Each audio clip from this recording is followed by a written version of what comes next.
وہ بصرہ کا معروف تاجر کہ جو تجارت کیا کرتا تھا، اور اس کی یہ روش تھی کہ وہ ہر سال اپنے گھر میں حضرت سید الشہداء کا فرش عزا بچھاتا تھا۔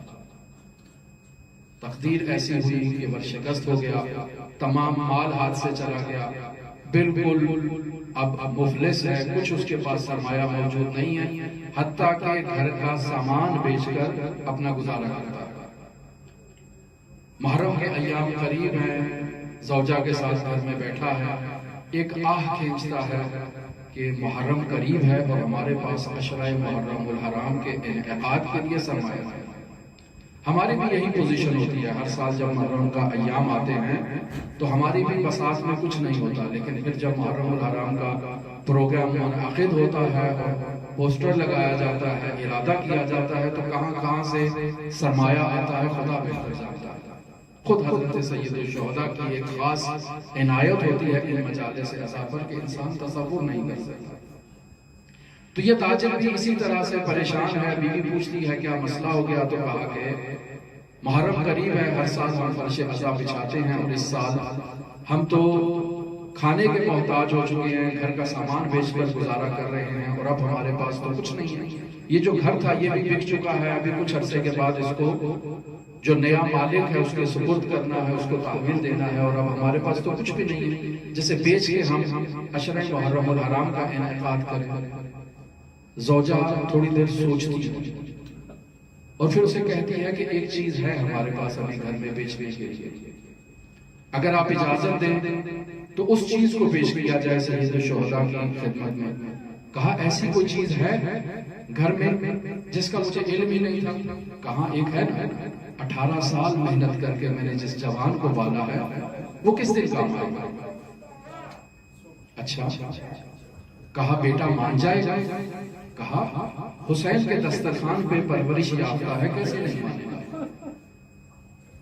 اب بیٹا گھر باہر سے کسی کام سے گیا ہوا تھا، گھر جب آیا تو دیکھتا ہے کہ ماں اور باپ دونوں ایک خاص انداز میں بیٹے کو دیکھ رہے ہیں، ایک خاص انداز میں بیٹے کی طرف ان کی توجہ ہے، خاص انداز میں محبت بھری نگاہیں اس پر ڈال رہے ہیں۔ تو پوچھتا ہے بیٹا کہ کوئی مسئلہ ہے، کوئی بات ہے، اب کچھ کہنا چاہتے ہیں؟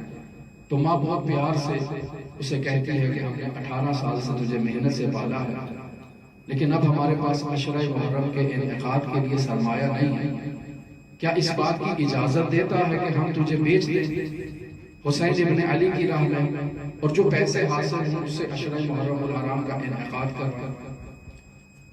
کہا حسین کی راہ میں بکنا ہے تو قبول ہے، منظور ہے۔ تو اب ماں باپ دونوں فیصلہ کرتے ہیں کہ رات کو اس بچے کو اس کے سر کے بال تراشتے ہیں، اسے بالکل بالوں سے بالکل صاف کرتے ہیں، ایک غلامانہ حیت اس کو دیتے ہیں تاکہ یہ بازار میں بکنے کے قابل ہو جائے۔ شاید آپ کی توجہ اس طرف ہو کہ سروں کے بال کو کٹوا دینا، منڈوا دینا شاید خاندان نے اہل بیت کے ساتھ اظہار عقیدت کی ایک شرط سی بن چکی۔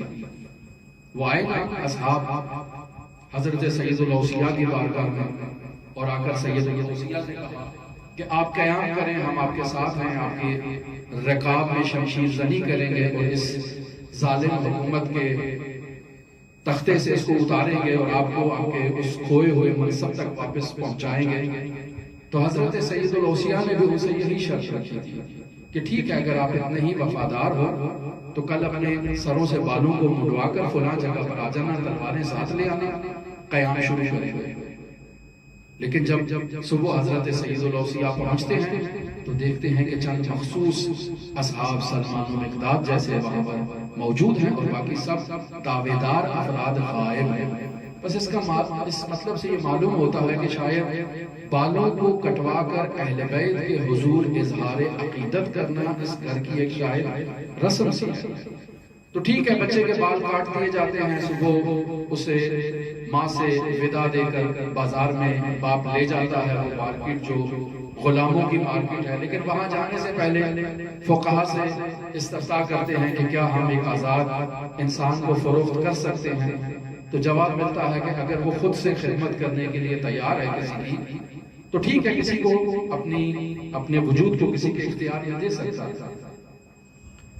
اب چلتے ہیں بازار میں، صبح بازاروں میں پہنچا دیتے ہیں، بچے کو باپ لے جاتا ہے، ایک قیمت لگاتا ہے، لوگ آتے ہیں دیکھتے ہیں کوئی خریدتا نہیں ہے اس کو، رات گزر جاتی ہے، باپ کے دل میں ایک خوشی ہوتی ہے کہ چلو آج پھر ماں ایک دفعہ اپنے کڑیل جوان بیٹے کی زیارت کر لے گی، اس سے ودا کر لے گی، ایک موقع مل جاتا ہے۔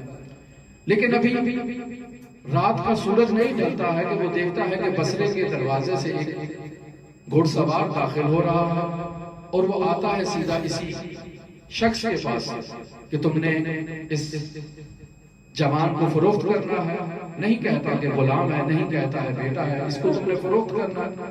کہا ہاں اسے میں بیچنا چاہتا ہوں۔ کہا کتنی قیمت ہے؟ اپنی منہ مانگی قیمت بتاتا ہے، وہ گھڑ سوار منہ مانگی قیمت اس کو عطا کر دیتا ہے، اور دینے کے بعد کہتا ہے مزید کچھ چاہیے؟ کہا شاید مجھ سے مزاح کر رہا ہے۔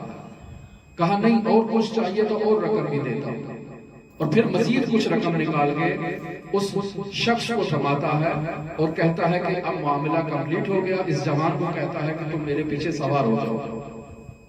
اب جوان اس تاجر سے گلے مل کر ایک ایسے ودا کر رہا ہے جیسے اس کا کوئی آخری ملاقات ہے، دوبارہ شاید ملاقات نہیں ہوگی، کوئی بہت ہی صمیمیت ہے، اور جوان جا رہا ہے پیچھے مڑ کے اس تاجر کو دیکھ رہا ہے، اور پیچھے مڑ مڑ کے دیکھ کے گریہ کر رہا ہے، آہو بھوکا کر رہا ہے۔ بصرہ سے نکلتے ہیں تو وہ گھڑ سوار پوچھتا ہے کیا مسئلہ ہے؟ کہا اس مالک سے میری ایک قلبی مودت تھی، ایک بہت ہی الفت تھی، اس وجہ سے میں اس سے ودا ہوتے ہوئے میرا دل جو ہے نا وہ کانپ اٹھا ہے۔ کہا تو میں اتارتا ہوں، جاؤ اسی مالک کے پاس، نہ کہو میں اس کا غلام ہوں، کہو میں اس کا بیٹا ہوں۔ کہا ہاں آپ درست کہہ رہے ہیں، وہ میرا باپ ہے، اور اس نے حسین ابن علی کے لیے مجھے بیچ دیا ہے۔ کہا جاؤ پھر اسی باپ کے پاس چلے جاؤ۔ کہا اس کے پاس جاؤں گا تو وہ کہے گا کہ تم نے بھاگ آئے ہو اپنے مالک سے۔ کہا نہیں، تم اس کو جا کے کہو کہ تمہیں حسین نے آزاد کر دیا۔ اب بیٹا آتا ہے، آ کر بتاتا ہے کہ مجھے حسین ابن علی نے آزاد کر دیا ہے، تو سارا خاندان بیٹھ کر حسین ابن علی پر گریہ کرتا ہے۔ کون حسین ابن علی؟